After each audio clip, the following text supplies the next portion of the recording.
கன்னி ராசிக்கான மார்ச் மாத பலனை பார்க்கலாம். கன்னி ராசிக்கு பாத்தீங்கன்னா முன்னேற்றம் ஏற்றமாகவே இருக்கும். ஆனா ரொம்ப மெதுவான ஏற்றமா இருக்கும். முன்னேற்றம் வந்துட்டு வேகமான ஒரு ஏற்றமா இருக்காது. மெதுவா அப்படியே கிராஜுவலா அப்படியே ஏறும். ஸோ ரொம்ப ஃபாஸ்ட் பண்ணிக்காதீங்க, கிராஜுவலா ஏறட்டும். இது ஒரு நல்ல விஷயத்துக்காக தான் நடக்குது இது. அடுத்தது பாத்தீங்கன்னா தொழில பாத்தீங்கன்னா புது தொழில் எதுவுமே ஆரம்பிக்காதீங்க. இருக்கிற தொழில் அப்படியே மெயின்டைன் பண்ணுங்க. அப்படி இல்லைன்னாலுமே ஒரு சின்ன தொழில், சின்ன இன்வெஸ்ட்மெண்ட்ல பண்ணுங்க தவிர பெருசா ஏதோ இன்வெஸ்ட்மெண்ட் பண்ணிக்காதீங்க. நீங்க நினைச்சது ஒண்ணு, நடக்கிறது ஒன்னா இருக்கும். பட் அந்த காலகட்டம் சீரியஸா மாற போகுது, சீக்கிரமாவே மாறிடும். அதனால என்னடா இது நம்ம ஒண்ணு நினைக்கிறோம் அது வேற ஒரு கணக்கா போகுதுன்னா அந்த கணக்கு தான் கரெக்டான கணக்கு. நம்ம நினைக்கிறது எல்லாமே கரெக்டா இருக்கணும்னு அவசியம் கிடையாது.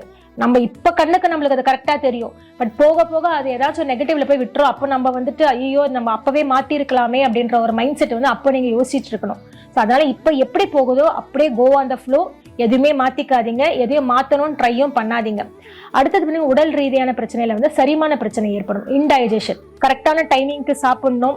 அவுட் ஆஃப் ஃபுட்ஸை கண்டிப்பா அவாய்ட் பண்ணணும். ரொம்ப ஸ்பைசியா சாப்பிடாதீங்க. நான்வெஜ் முடிஞ்ச அளவுக்கு அவாய்ட் பண்ணுங்க. நான்வெஜ் இந்த சென்ஸ் வந்து ரொம்ப ஃப்ரைட் ஐட்டம்ஸ், குழம்புல போட்ட ஐட்டம்ஸ் நீங்க சாப்பிடலாம். ஃப்ரைட் ஐட்டம்ஸ் ரொம்ப கண்ட்ரோல் பண்ணிக்கோங்க. கண்டிப்பா இன்டைஜஷன் ப்ராப்ளம் ஒரு பெரிய ப்ராப்ளமா உங்களுக்கு அது கிரியேட் ஆகும். ஃப்ரெண்ட்ஸ் சர்க்கிள் ரொம்ப லிமிட்டா வச்சுக்கோங்க. ரிலேட்டிவ் சர்க்கிள் ரொம்ப லிமிட்டா வச்சுக்கோங்க. வேண்டான்னு சொல்லல, பட் பி இன் லிமிட். கடன் பிரச்சனை கொஞ்சம் கொஞ்சமா அப்படியே இறங்க ஆரம்பிக்கும். வருமானம் கொஞ்சம் கொஞ்சமா வரும். மெதுவான ஒரு வருமானமா தான் இருக்கும். ரொம்ப மிதமா தான் போகும். பட் கண்டிப்பா ஒரு லிமிட்டுக்கு அப்புறமா ஒரு ஃப்ளோ வரும். அந்த ஃப்ளோவில் நீங்க நல்லாவே ஏர்ன் பண்ணலாம்.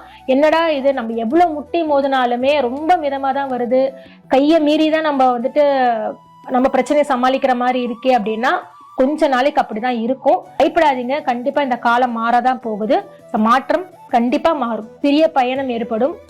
புதுசா கத்துக்கிறதுக்கான ஒரு வாய்ப்புகள் நிறைய கிடைக்கும். நிறைய விஷயம் கத்துப்பீங்க. ஒண்ணு படிப்பு விஷயமா இருக்கும், இல்ல தொழில் விஷயமா இருக்கும், இல்ல வாழ்க்கை விஷயமாவும் இருக்கும். அதனால ஒரு கத்துக்கிறதுக்கான ஒரு டைம், கற்றல்.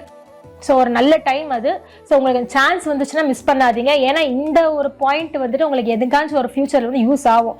ஸோ கத்துக்கிற மாதிரி ஏதாச்சும் விஷயம் நீங்க கத்துக்கிறீங்களா, இல்லை கோர்ஸ் ஜாயின் பண்றீங்களா அப்படின்னு ஏதாச்சும் ஒரு ஆப்பர்ச்சுனிட்டி உங்களுக்கு வந்துச்சுனாலோ, இல்லை உங்க மைண்ட்ல அது இருந்ததுனால தாராளமா நீங்க இம்ப்ளிமெண்ட் பண்ணுங்க.